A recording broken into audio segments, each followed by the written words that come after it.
Hello, അസ്സാം വലൈക്കും. Welcome back to my channel. പിന്നെ രാവിലത്തെ കുറച്ച് നേരത്തെ വിശേഷങ്ങൾ നമുക്കൊന്ന് കണ്ടാലോ. അപ്പോൾ ഇപ്പോൾ സ്കൂളില്ലാത്തത് കാരണം വെക്കേഷൻ ടൈമിന് ഞാനൊന്ന് എഴുന്നേറ്റിട്ട് പിന്നെ കിടന്നിട്ട് പിന്നെ എഴുന്നേൽക്കുന്നത് ലേറ്റായിട്ടാണ് എഴുന്നേൽക്കുന്നത്. അപ്പോൾ 8 മണിയൊക്കെ കഴിയും എഴുന്നേൽക്കാനായിട്ട്. അത്യാവശ്യം വെയിലൊക്കെ കുതിച്ചിട്ടുണ്ട് കേട്ടോ. പിന്നെ രാവിലത്തെ ഈ വെയിലൊന്നും വിശ്വസിക്കാൻ പറ്റില്ല, ഏത് നിമിഷവും മങ്ങാവുന്നതാണ്. കാരണം മഴക്കാലം ആയല്ല, അതുകൊണ്ട് തന്നെ നമുക്ക് വെയിലൊന്നും അത്ര കണ്ട് വിശ്വസിക്കാൻ പറ്റില്ല. അപ്പോൾ ഞാൻ എഴുന്നേറ്റപ്പോൾ തന്നെ ചായക്കൊക്കെ വെച്ച്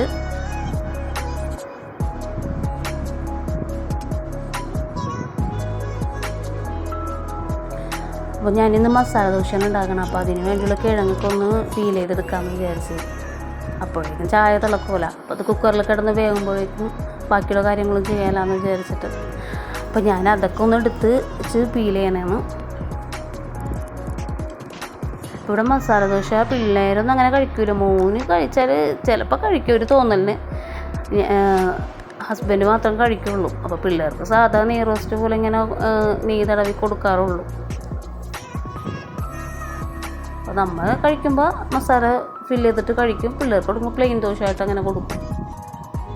അപ്പോൾ അതിന് വേണ്ടിയുള്ള സവാള ഇതൊക്കെ ഉരിച്ച് ഞാൻ മാറ്റി വെക്കണം കേട്ടോ.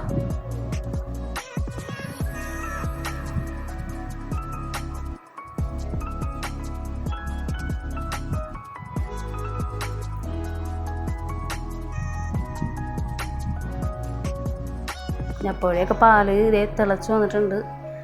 അപ്പോൾ ഞാൻ ചായപ്പൊടി ഇട്ട് കൊടുത്ത് ഏലക്കാപ്പൊടിയൊക്കെ ഇട്ട് കൊടുക്കുകയാണ്.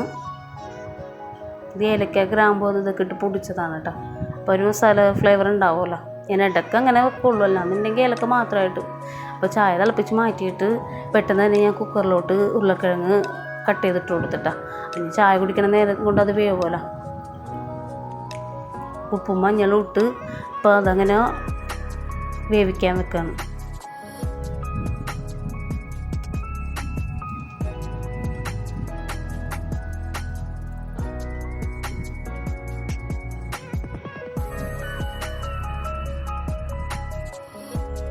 അങ്ങനെ അത് വേകുമ്പോഴത്തേക്ക് ഞാൻ വിചാരിച്ച് ചായയൊക്കെ കുടിക്കാമെന്ന്.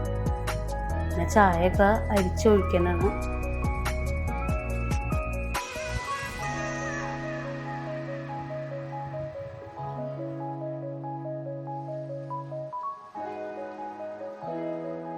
മുൻപൊക്കെ ഞാൻ ചായ തിളപ്പിക്കുമ്പോൾ ഒപ്പം തന്നെ പഞ്ചസാര ഇട്ട് കൊടുക്കട്ടെ. പാല് തിളക്കാനും നിൽക്കില്ല, അതിനൊപ്പം തന്നെ ചായപ്പൊടിയും പഞ്ചസാരയൊക്കെ ഇട്ട് കൊടുക്കും. പക്ഷെ ശരിക്കും പറഞ്ഞാൽ അങ്ങനെ ചെയ്യാൻ പാടില്ല എന്നാണ് പറയണത്.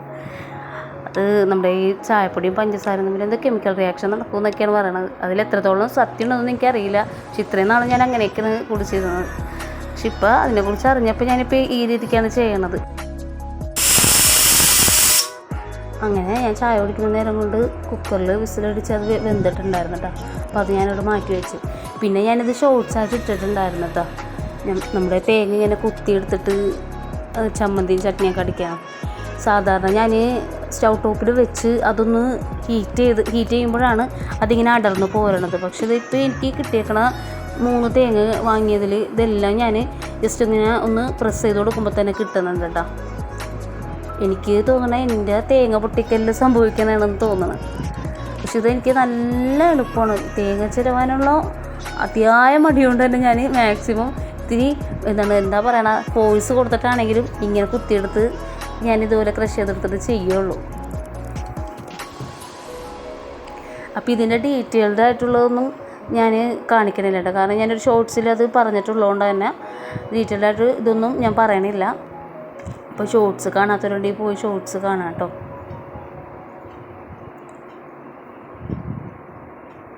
പക്ഷെ നല്ല ടേസ്റ്റാണ് കേട്ടോ. നമ്മുടെ ഈ ചിലർ പറയണേക്കെ ഈ ചിരവി എടുക്കണ അത്ര നമ്മളിങ്ങനെ കൃഷി ചെയ്തുണ്ടാക്കുമ്പോൾ വലിയൊരു ഇത് തോന്നണില്ല. പക്ഷേ എനിക്കൊരു മാറ്റം തോന്നിയിട്ടില്ല. പക്ഷെ നല്ല ടേസ്റ്റാണ്. നല്ല തരി പോലെ നമ്മൾ ഈ ഹോട്ടലിലൊക്കെ പോയി കഴിക്കണ ആ ഒരു ചട്നിയുടെ ആ ഒരു ടെക്സ്ചറും ടേസ്റ്റൊക്കെ നല്ല രീതിക്ക് തന്നെ കിട്ടിയിട്ടുണ്ട്. അങ്ങനെ ഞാൻ മസാല ദോശക്കുള്ള മസാല ഒന്ന് റെഡിയാക്കാനായിട്ട് ചീനച്ചട്ടി വെച്ച് കൊടുത്തിട്ടുണ്ട്. അപ്പോൾ അതിലാവശ്യത്തിലുള്ള കടുക് വറുത്ത്, പിന്നെ ഞാനിതിൽ പൊടിക്ക് നമ്മുടെ ഉഴുന്ന് കഴുകിയിട്ടെ അതും കൂടി ഇട്ട് കൊടുക്കും. അത് ഞാനങ്ങനെ ഇട്ട് കൊടുക്കുമ്പോൾ ഒരു പ്രത്യേക ടേസ്റ്റ് എനിക്ക് തോന്നാറുണ്ട്. അതാണ് ഞാനങ്ങനെ ഇട്ട് കൊടുത്തത് കേട്ടോ. ഇതിങ്ങനെ ഇടാറുണ്ടാകുന്ന എനിക്കറിയില്ല. പിന്നെ ഒരു ഇത്തിരി നല്ല ജീരകവും കൂടി ഞാനിതിൽ ഇട്ട് കൊടുക്കും.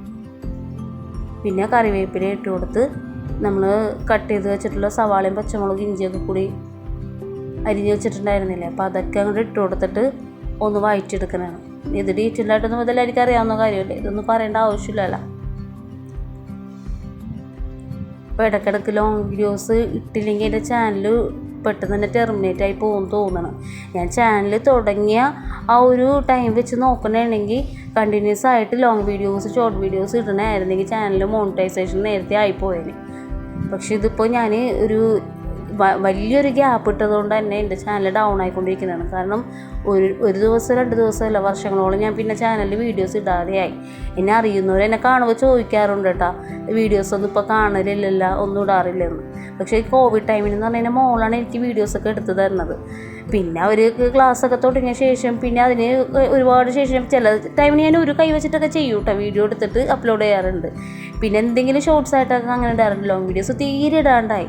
പിന്നെ ഞാനൊരു ട്രൈപോഡ് വാങ്ങി അത് വെച്ചിട്ടാണ് ഇപ്പോൾ ഇങ്ങനെ തട്ടിക്കൂട്ടി ഇങ്ങനെ വീഡിയോസൊക്കെ ചെയ്യണം. പക്ഷെ അത് അത്ര അങ്ങോട്ട് എന്താ പറയുക, നല്ലൊരു ട്രൈപോഡല്ല.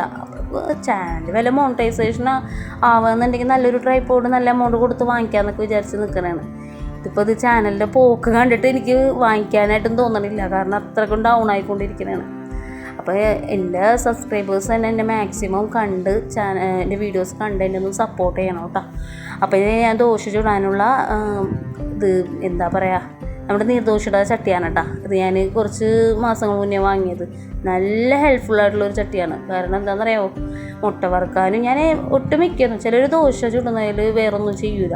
പക്ഷെ ഞാൻ അങ്ങനെയൊന്നുമല്ല, ഞാൻ ഇതിൽ മുട്ട വറുത്തിട്ടൊക്കെ കഴിക്കാനായിട്ട് നല്ല ടേസ്റ്റാണ്. പിന്നെ നമ്മൾ ചപ്പാത്തി പൊറോട്ട അതൊക്കെ നമ്മൾ വീട്ടിലുണ്ടാക്കിയിട്ട് ഇതിൽ ചുട്ടെടുക്കാനായിട്ട് നല്ല ടേസ്റ്റാണ് കേട്ടോ. നമ്മൾ എന്താ പറയുക, നല്ലൊരു ഇങ്ങനെ മൊരിഞ്ഞൊക്കെ വരും. അപ്പോൾ ഞാൻ ഇതിങ്ങനെ എണ്ണ തടവി വെക്കണോണ്ടിട്ട് മാഷാഅല്ലാ കുഴപ്പമില്ലാണ്ട് കിട്ടുന്നുണ്ട്. പിന്നെ ആദ്യം തന്നെ സവാളയൊക്കെ ഒന്ന് വഴറ്റി കൊടുത്ത് മാറ്റും. അത് എപ്പോഴും യൂസ് ചെയ്യുമ്പോഴും അങ്ങനെ തന്നെയാണ്. നമ്മളിപ്പോൾ 2 ദിവസം എടുക്കാതെ വെച്ചാലും പിന്നെ അത് യൂസ് ചെയ്യുമ്പോൾ ഓരോ പ്രാവശ്യം നമ്മളങ്ങനെ ഇല്ലെങ്കിൽ അരി വറുത്ത് മാറ്റിയൊക്കെ ചെയ്യണമെങ്കിൽ നമുക്ക് ദോശ നല്ല രീതിക്ക് തന്നെ പിടിക്കാതെ കിട്ടും കേട്ടോ.